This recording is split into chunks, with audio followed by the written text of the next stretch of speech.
Welcome to the SEG Latin America Regional Advisory Committee's Technical Webinar Series, Recent Advances and the Road Ahead. The SEG Latin America Regional Advisory Committee and myself, Lori Whitesell, will serve as your host for today's webinar. Before we begin, the model for this webinar will be a short presentation followed by an extended question and answer session. During the question and answer session, if you'd like to ask questions, please raise your hand in the webinar interface, and I will adjust your settings to allow you to ask your questions directly to the presenter. Additionally, if you have any clarification questions as we go through the webinar, please type your question in the question and answer box. So today's presenter is Dr. Lindsay Heggie, who is a postdoctoral researcher in the Department of Statistics at the University of California at Berkeley. She obtained her Bachelor's of Science in Geophysics from the University of Alberta in 2012. And in 2018, she completed her PhD in Geophysics at the University of British Columbia, where she was a Vanier Scholar. During her PhD, she was a co-presenter for the 2017 SEG Distinguished Instructor Short Course on Geophysical Electromagnetics, Fundamentals and Applications with Dr. Douglas Olgenberg and colleague Dr. Sergey Khan. Her research interests lie at the intersection of geophysics with data science and interactive computing. She contributes to open source software, including SimPEG, Jupyter, as well as the development of open educational resources through GeoSci XYZ, and is a geoscience topic editor with the Journal of Open Source Software. So without further ado, please welcome Dr. Lindsay Heggie. Thanks for the introduction, Lori. I'm pleased to have the opportunity to speak with you all today. This presentation will sort of take place in two parts.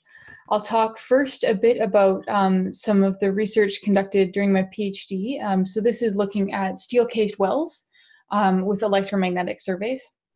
And then from there, I'll move into talking a bit about open source software development for geophysics and give you some indication of how you can get involved if you're interested.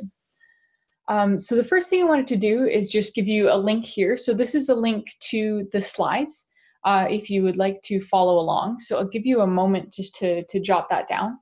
The link will reappear at the end of the presentation too. So if you don't get it now, don't worry, there'll be another opportunity to get it at the end. So it's just SEG, LA, and then the month and the year. So the first thing I wanted to do is give a motivating example here. And so one of the applications of much interest right now is looking at things like hydraulic fracturing or carbon capture and storage. And we want to monitor and map out where the fluids that we inject are going. And so in order to do this, there's a few different things that we can think of. I mean, seismic has been used quite heavily to monitor hydraulic fracturing. We're listening for those pops in the cracks.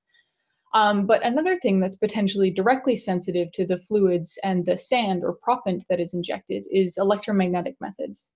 And specifically, if the proppant were to be coated with something like graphite, that is then much more electrically conductive than the background host rock. And so that's something that we can target with electromagnetics.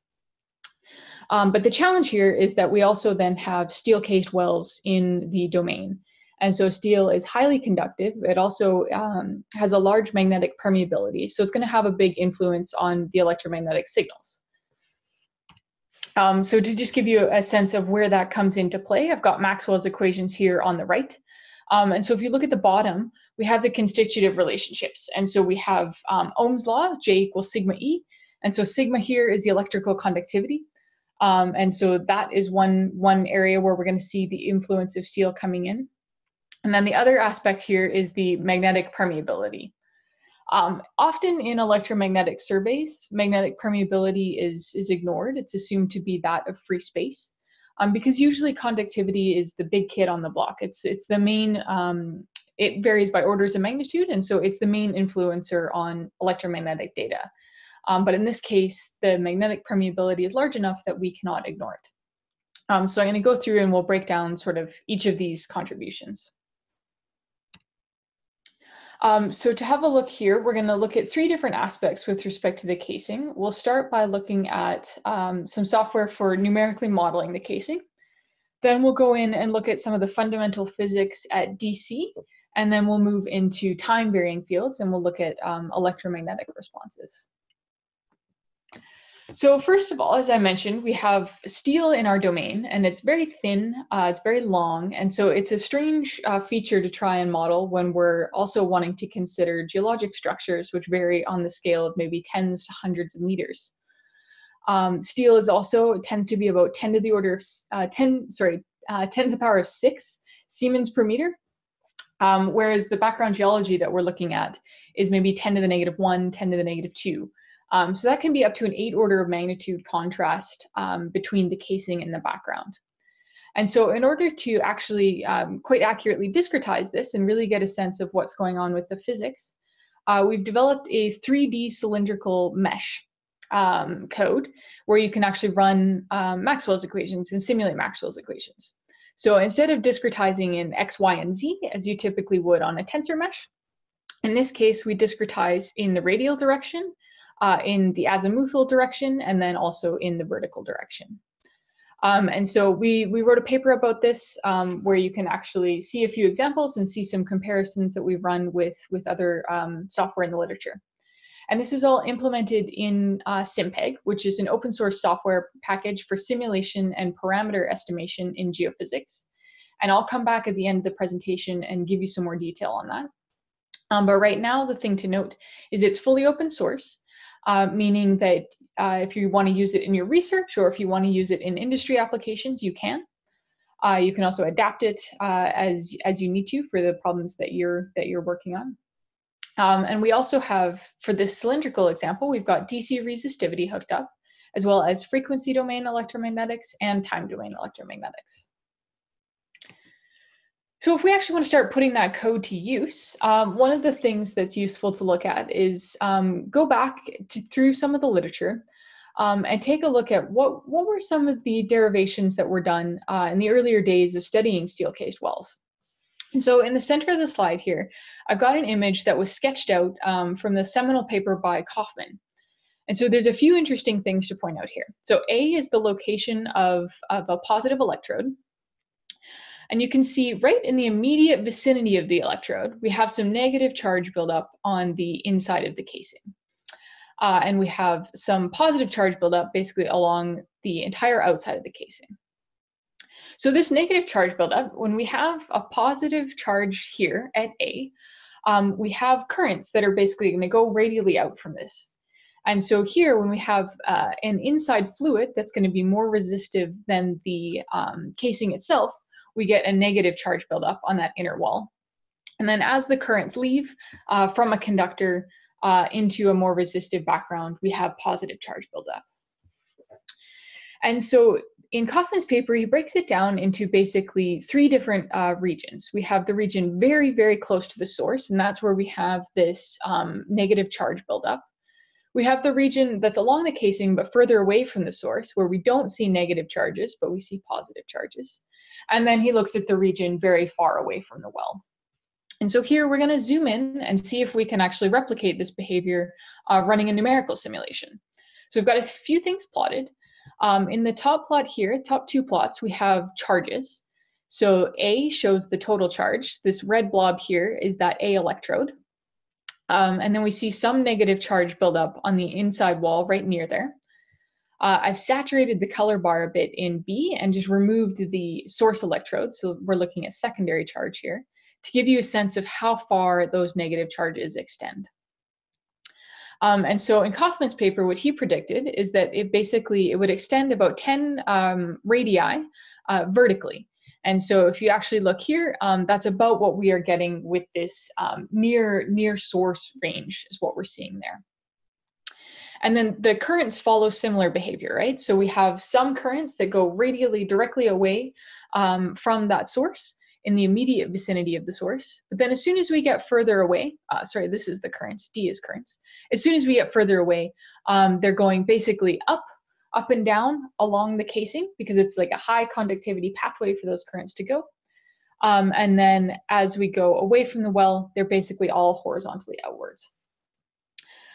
So what this is showing us is often we look at numerical codes just for simulating data. But the purposes here that we're really trying to dive into is getting a sense of what's actually going on with the fundamental physics.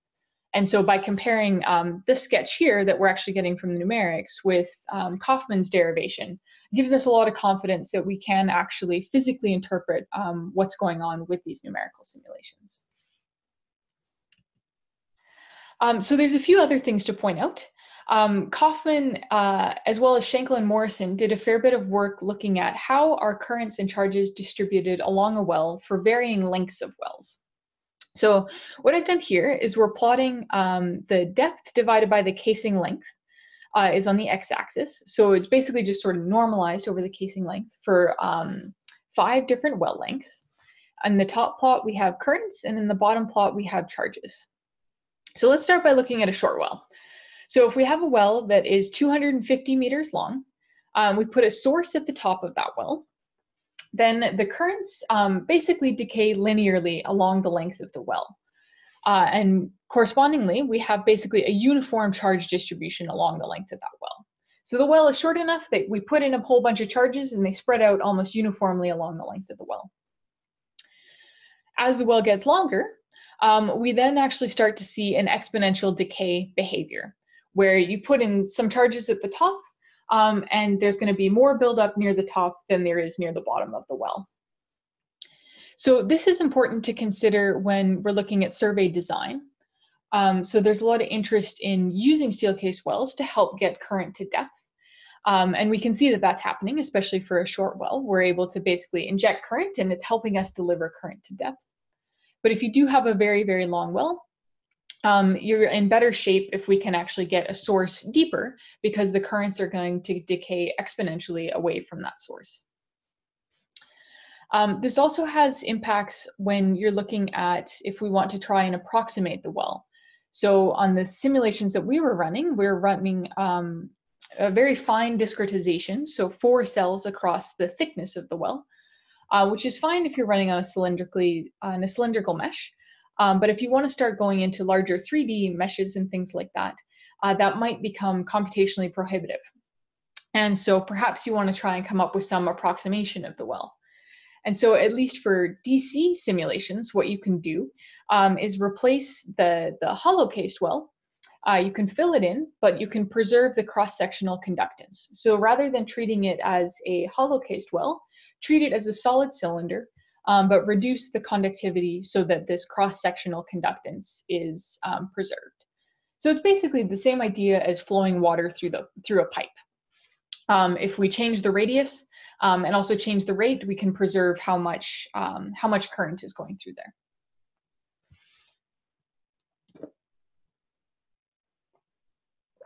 So one application of interest is actually looking at casing integrity. So the question here is, if there is a flaw in the well, can we actually detect that by running an experiment from the surface? So we've got 2 models that we're comparing. We've got a baseline model, which is an intact well, and we're going to stick an electrode on the top of that well. We can simulate the currents and see where the charges go, and then what the resultant electric fields look like. So the electric fields are going to be what we measure at the surface.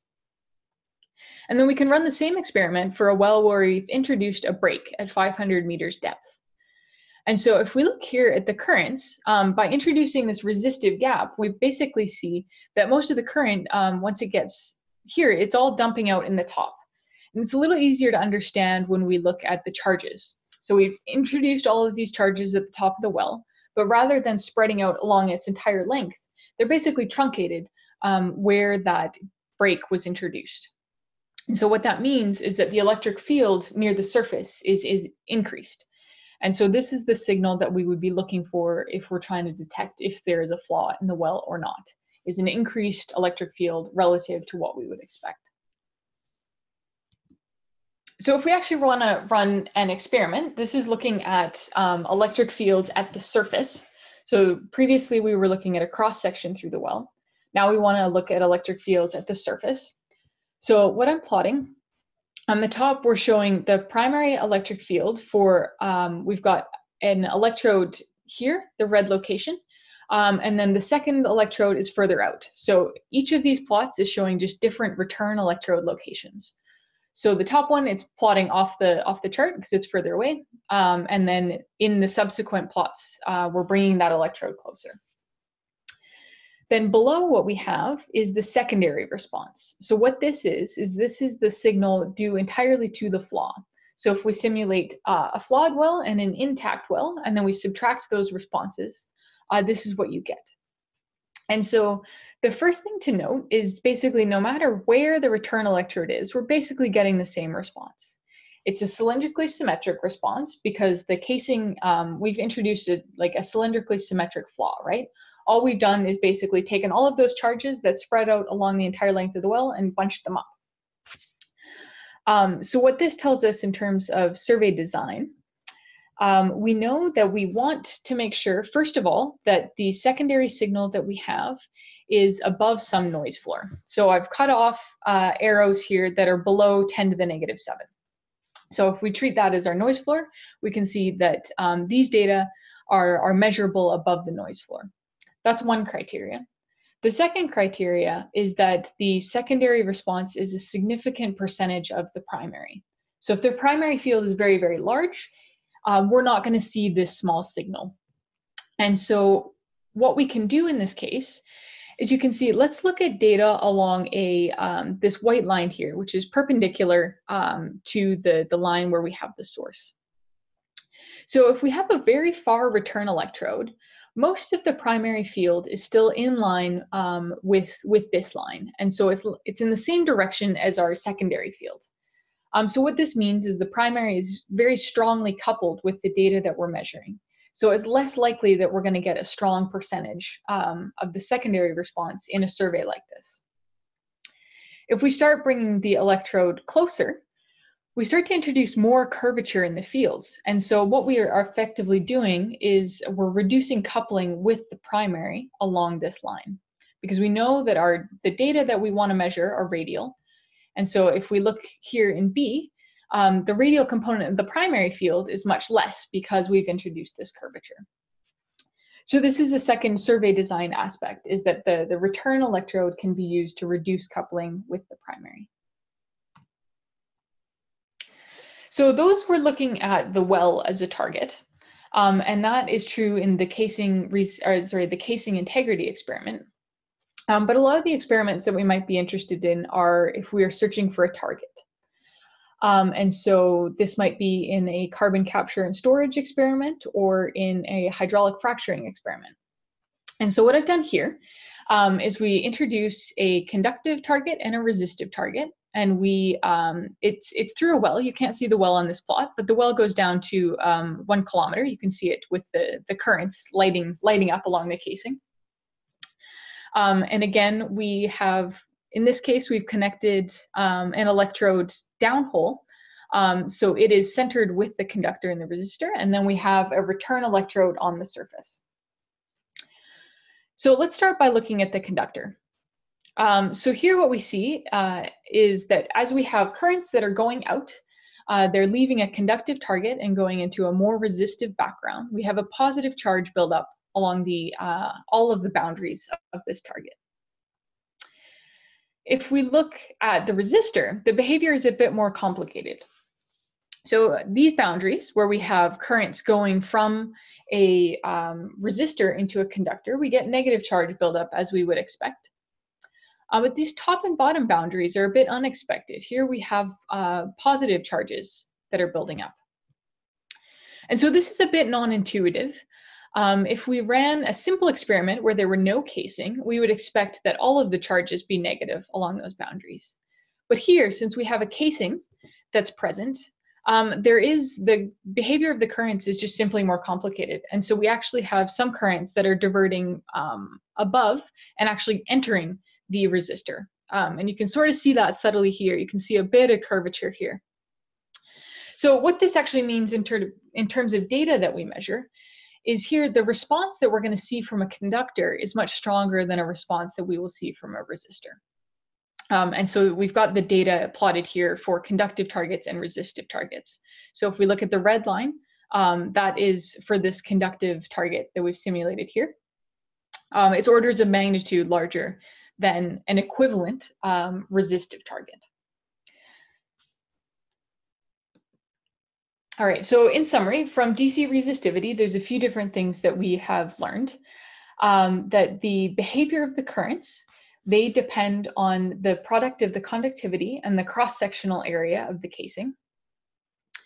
If we have short wells, we expect that the currents will decay linearly along the well, whereas if they are longer, they'll decay exponentially. And so if you have a deep target, then you'll want to get an electrode down the hole closer to that target in order to get enough current to excite that target.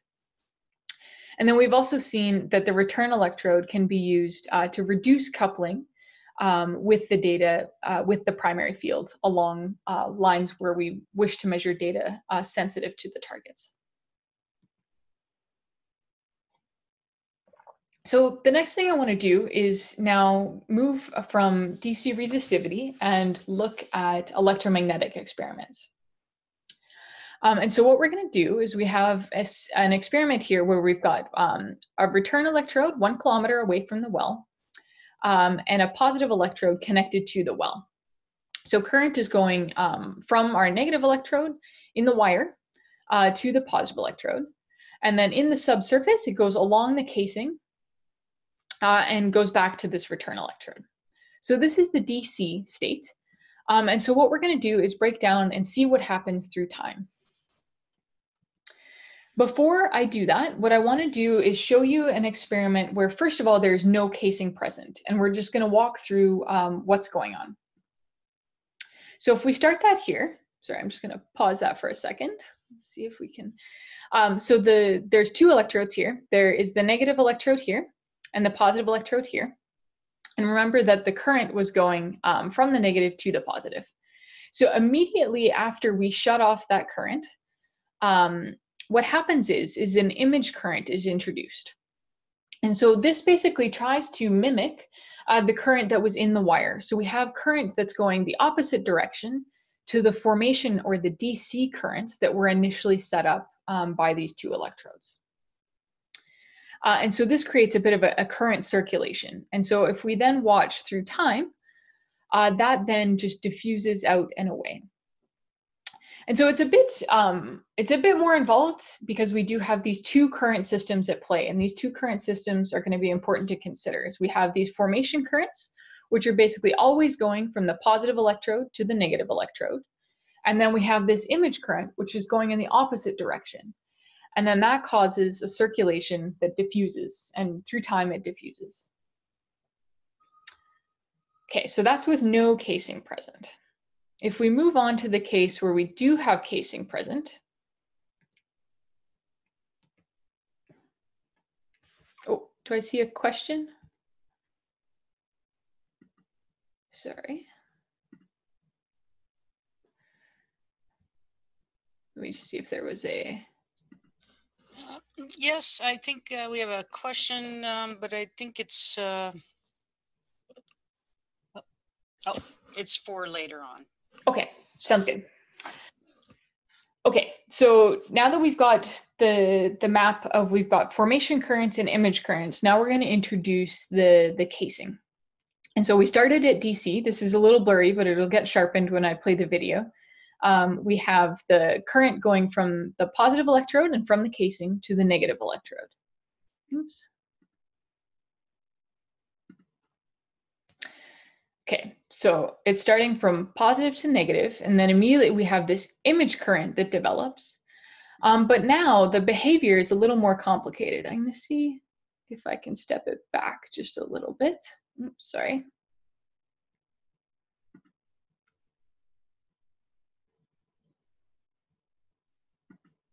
So what's a bit more non-intuitive here is that we actually have what looks like sort of this null or a shadow region, I've heard it called as well, behind the well. And so this ends up being a third current system that we can kind of think of, is that what's happening is the currents, those image currents are basically getting channeled back into the well. And so it's a very 3D effect.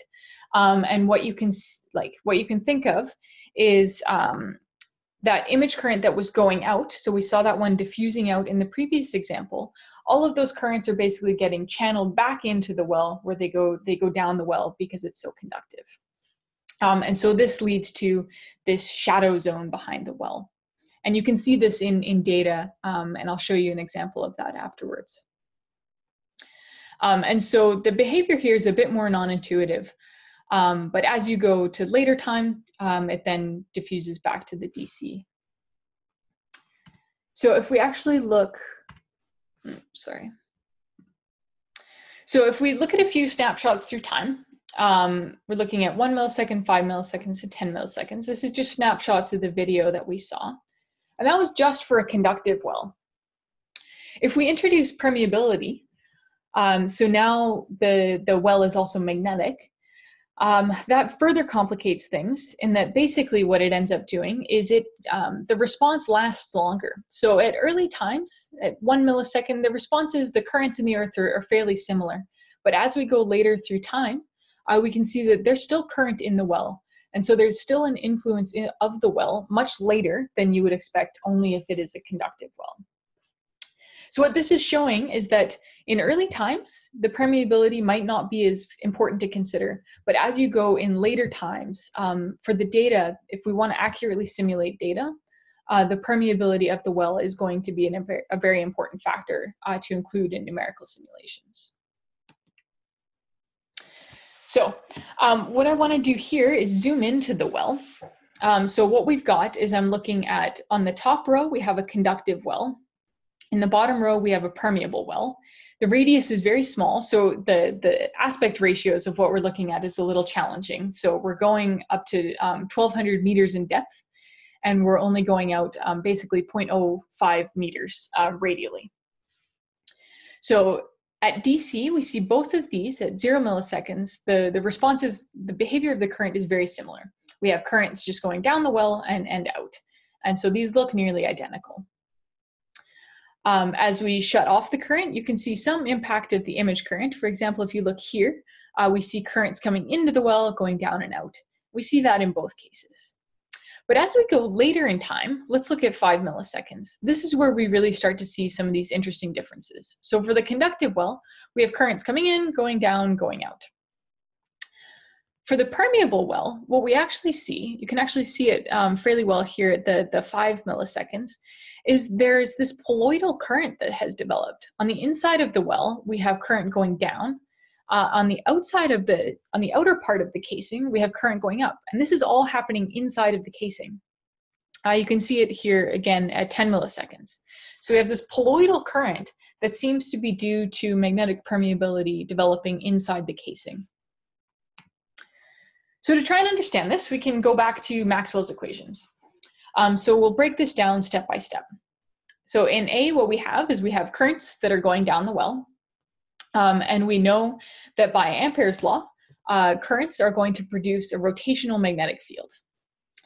By the constitutive relationship, we know that the magnetic flux is concentrated inside of permeable objects. So here, the magnetic flux is concentrated inside of the casing.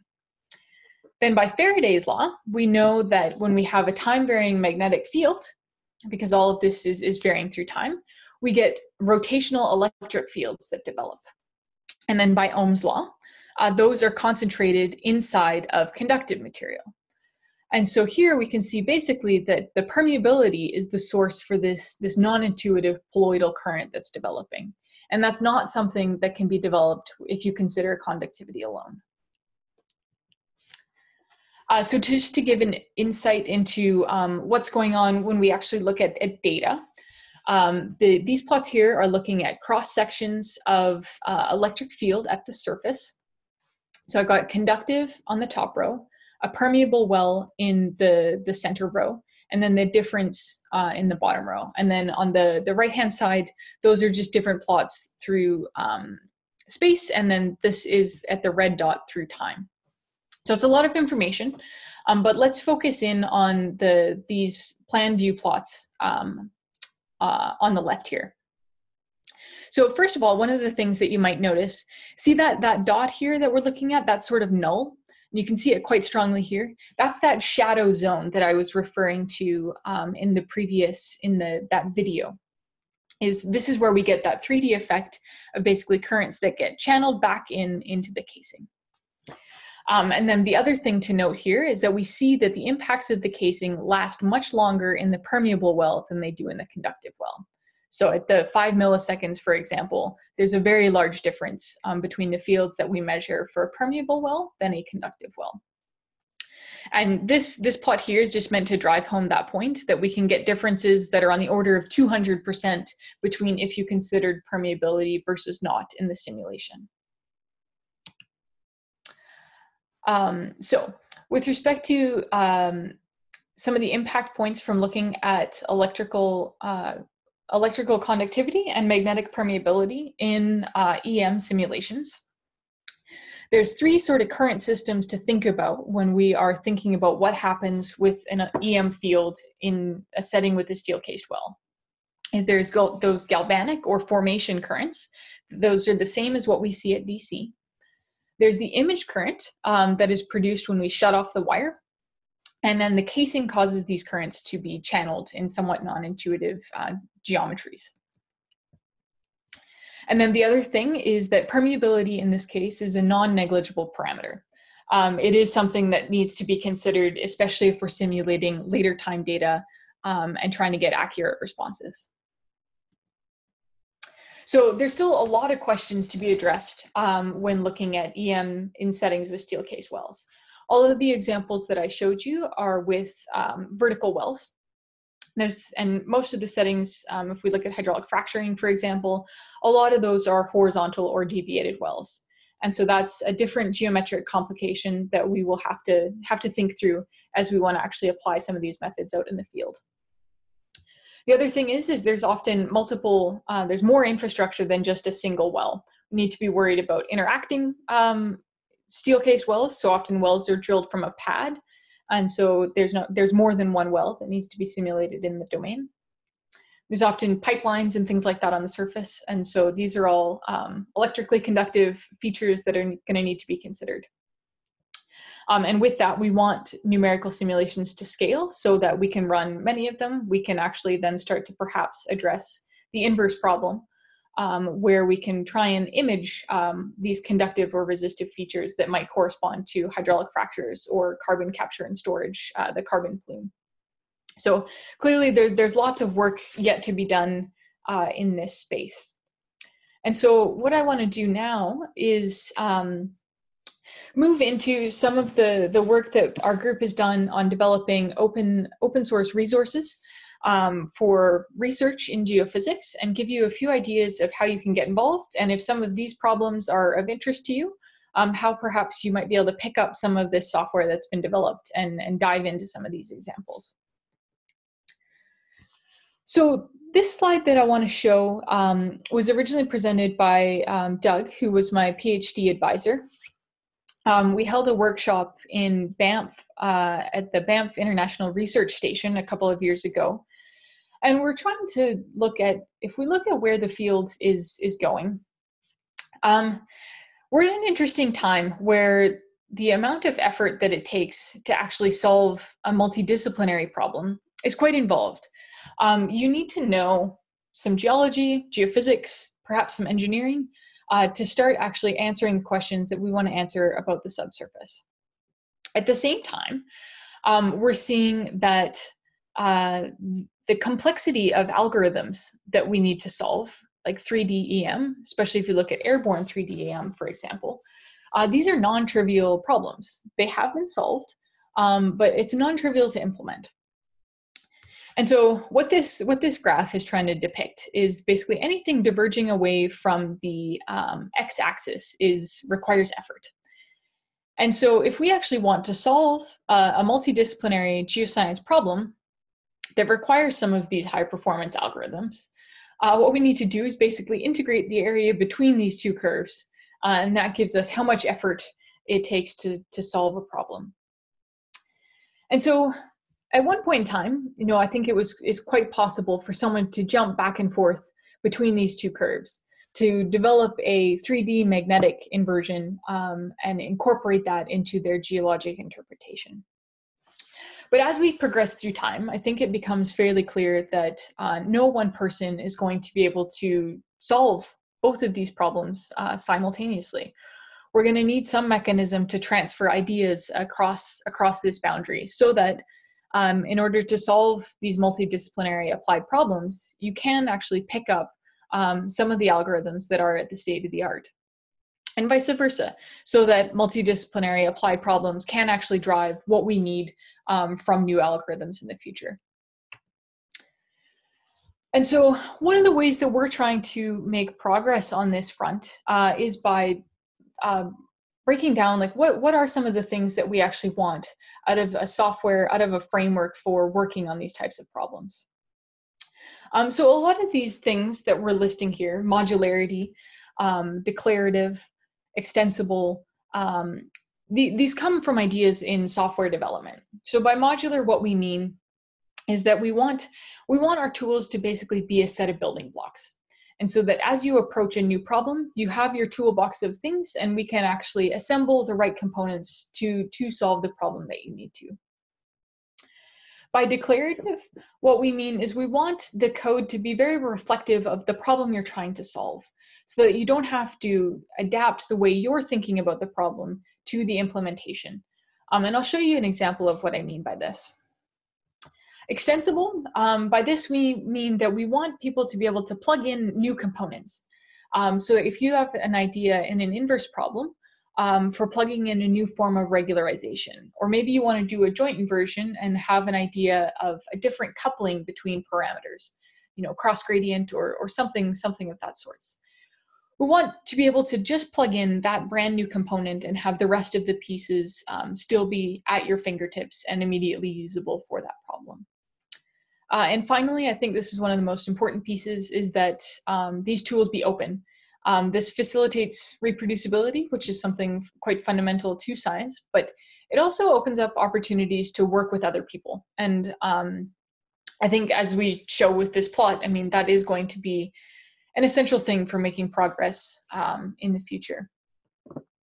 So this is what we're trying to embody when we're working on SimPEG, which is an open source software project. It's written in Python. It's all available on GitHub. And so you can jump in and take a look at the code base there. I'm just going to walk through and give you a bit of an overview of what is in SimPEG here briefly. So we've tried to break down the inverse problem into a modular framework. And so we have our inputs, we know what our data are, perhaps what the governing equations are, and then maybe we have some assumptions about the geology, or we have some drill hole information, and we want to be able to incorporate those things.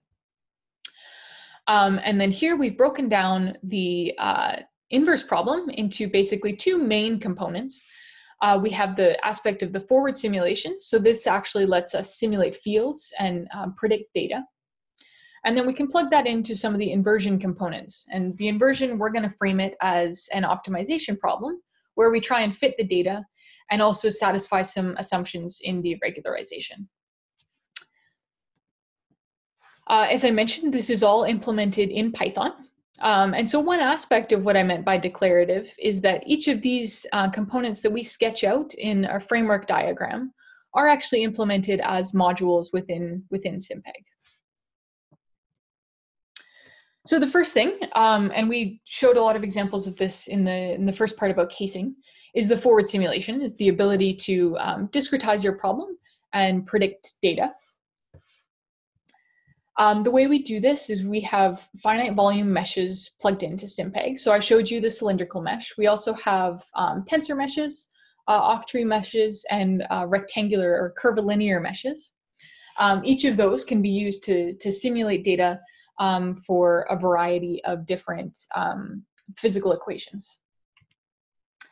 And so the mesh is actually an object. So when we think about object-oriented programming, what's kind of cool here is that we basically define, you define what you want your tensor mesh to look like. And then once we've set that up, you then actually have access to all of the different differential operators you might want to use to assemble a set of equations and solve them. So for example, once we know the geometry, we can figure out what the phase divergence or the edge curl is. And so that then means we can assemble those operators and actually go ahead and solve Maxwell's equations.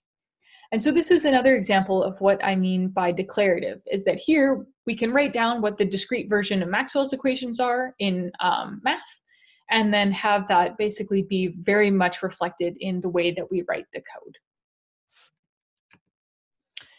When we get to the inverse problem, as I mentioned, we are going to do an optimization. We're going to treat it as an optimization problem composed of a data misfit term and a regularization. This is the sort of standard Tikhonov approach, but it is quite extensible in that if you want to plug in different regularizations, for example, we could use a 1 norm, you can use approximations of the L0 norm, and those sorts of things. Then we go ahead and can solve that subject to any constraints that you might have from boreholes, for example.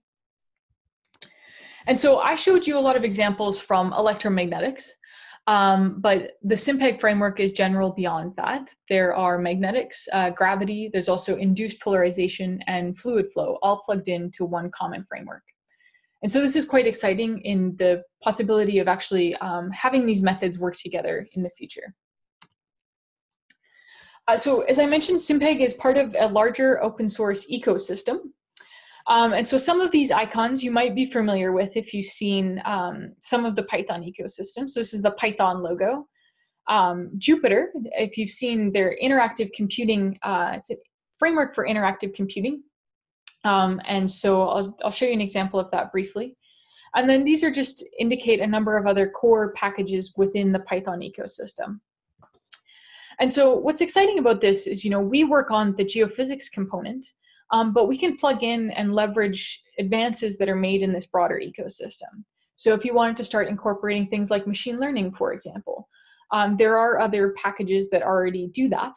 And so by building in this ecosystem, we can immediately pick those up and take advantage of them. So these were one example of how we've combined these tools. So both SimPEG as well as resources like Jupyter in the open ecosystem is some of the notebooks that we produced for the DISC.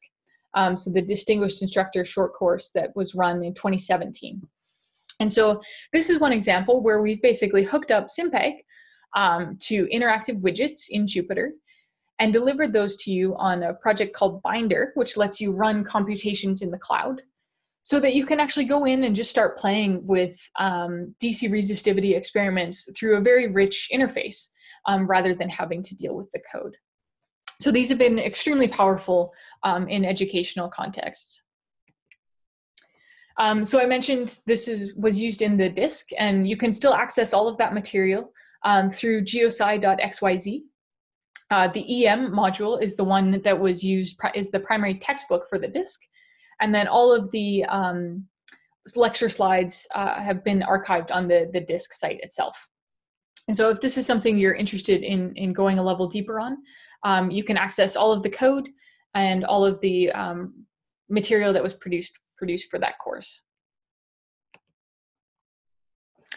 So the other thing I wanted to point out is just a number of opportunities for getting involved in open science. So SimPEG is one project that I mentioned, but you don't necessarily have to be a developer to be getting involved and sharing your research code and get involved in the open science movement.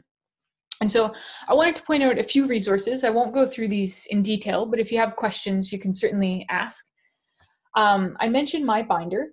And so Binder is a way that you can actually share your research codes and have other people get up and running and using them right away if you've done so through notebooks and if you've followed best practices in terms of stating all of your software dependencies. So this is how we've delivered all of the notebooks for the DISC, for example.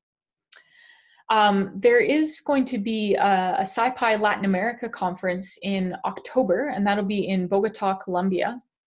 I will be there for that, so if any of you are able to come, I would love to come meet with some geophysics folks at SciPy.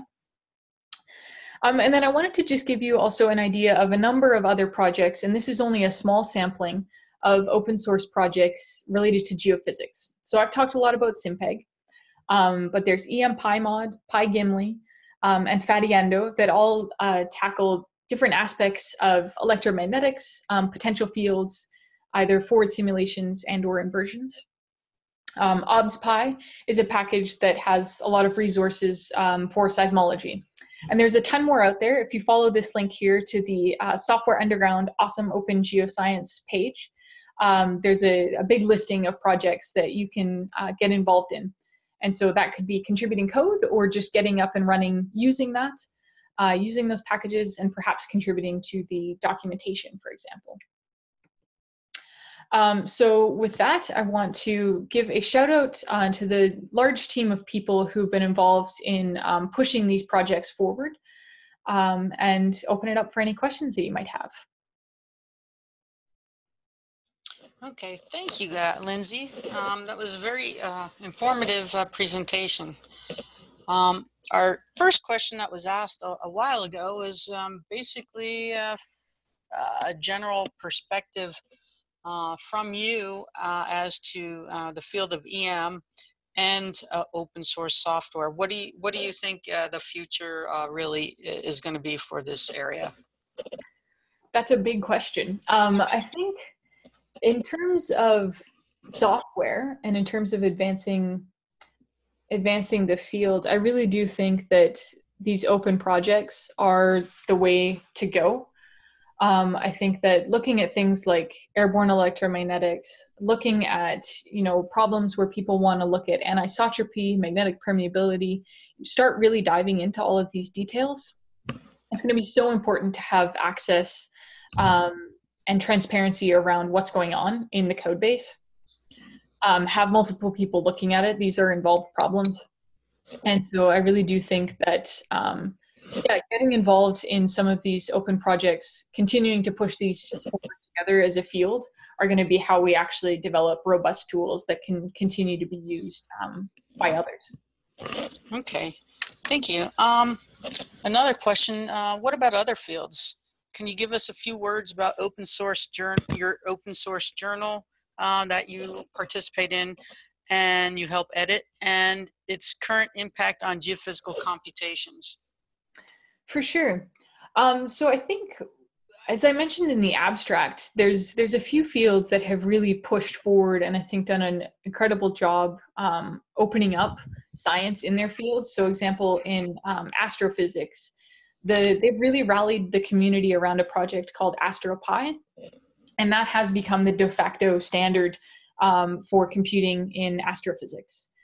And the whole field can benefit when we actually know that these tools are robust, many people are using them, and we're all investing efforts on a common set of tools. So that's just one example, but I do think that it's, perhaps an exemplary one that we can look to. With respect to the Journal of Open Source Software, I think, so for those of you that don't know the Journal of Open Source Software, or JOSS, what you can do is you actually submit your software to be published. So there's a short paper that goes with your software, but the primary review process is actually happening it's basically a code review. So we go through and we'll look for aspects of best practices. So is the code tested? Is there sufficient documentation? Are all the installation instructions, is that enough to get you up and running? And so it's very much focused on the software. And so I think it's an exciting journal to see exist, because I think it really does have the potential to elevate the level of scientific software out there by encouraging folks to adopt best practices and giving credit to folks who adopt best practices. Because that's something right now that I think in general is lacking in scientific literature, is that in order to publish software, at least before JOSS existed, you really sort of had to do both brand new science and develop all the software, and then you could write a paper about those things. But it wasn't even necessarily clear that anyone looked at the software when you submit a paper like that. Whereas JOSS is really going in and actually trying to improve like the state of scientific software. And so if you're interested, check out the website. yeah, if you Google for JOSS or Journal of Open Source Software, you'll be able to find it. And feel free to email me any questions that you have. I'm happy to help advise on any geoscience submissions. Okay, thank you. So you showed, I think at the previous slide, the github.com, and that is where a lot of people work collaboratively on different open source software. Is that correct? Yes, yeah. GitHub is one platform for sharing code and versioning code, keeping track of issues, all of those sorts of things. Okay, great. We have another, I guess it's a comment and a question. I think you have visited several locations in Latin America. Is there anything else to add to your Latin America crowd, or what information you might want to extend to professionals in Latin America that might be specific to that region, perhaps? Yeah, I mean, I think the biggest thing is to extend an invitation to get involved in some of these projects, however you see fit. You don't have to be a software developer to have valuable contributions. One of the most valuable things that at least we've seen in SimPEG is if people are willing to contribute examples. And so if we invest in helping you get up and running, in working on your research software, contributing an example is extremely valuable. Most of the people who I know who are involved in open science and scientific software development really are self-taught. So I know that there can be a big intimidation factor when you're looking at thousands of lines of code. But yeah, don't be afraid to engage and start by asking some questions and express interest in areas that you're interested in. And I think too, have a look at the SciPy Latin America, even if you are not personally able to attend. I believe that all of the talks will be filmed. And so that can start to just give you an idea of the pulse and of what's going on in scientific Python in Latin America, and who are people who are developing different software packages, and they might be folks that you could reach out to and yeah, jump onto their projects as well. Okay, great. Thank you very much. So I guess adding on to your comments regarding that question, where you said that you didn't really have to be a programmer to go on and learn from some of the software that's being developed. Are there any sites that are open source that you're aware of that basically would be like an intro to Python for someone who's just trying to get up and running? Yeah, for sure. There's a few resources out there. The ones that I would recommend are software carpentry. Because software carpentry has really been designed with a scientific audience in mind. And so they give you an overview of how to do some basic work working within Jupyter notebooks and working with Python to get running immediately on scientific questions. So rather than doing, the simple hello world that everyone teaches you in in some sort of programming course, learning how to do a simple linear regression right away is much more immediately useful to your work. And so I think, yeah, software carpentry is a very good place to start. Okay, thank you. I was asking for a friend. Excellent. All right. Do we have any more questions for Dr. Heggie?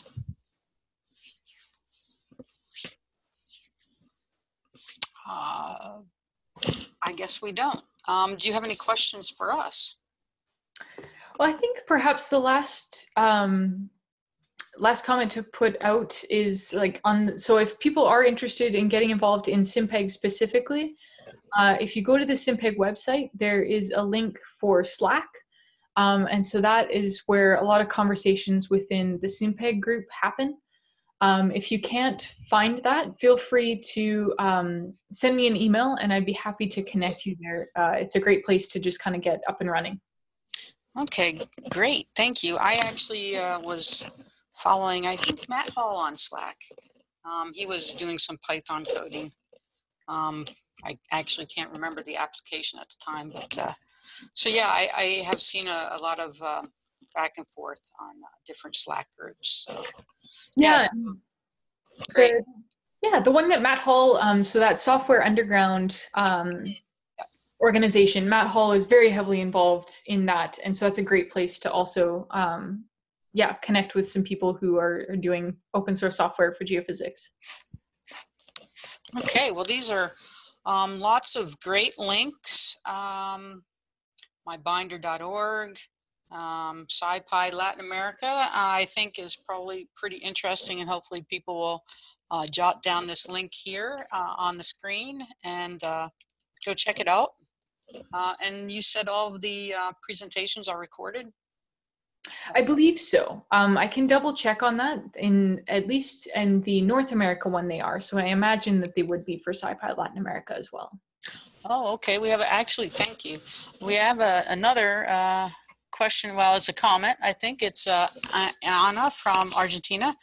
The only comment is that I would recommend to include a tutorial for SimPEG.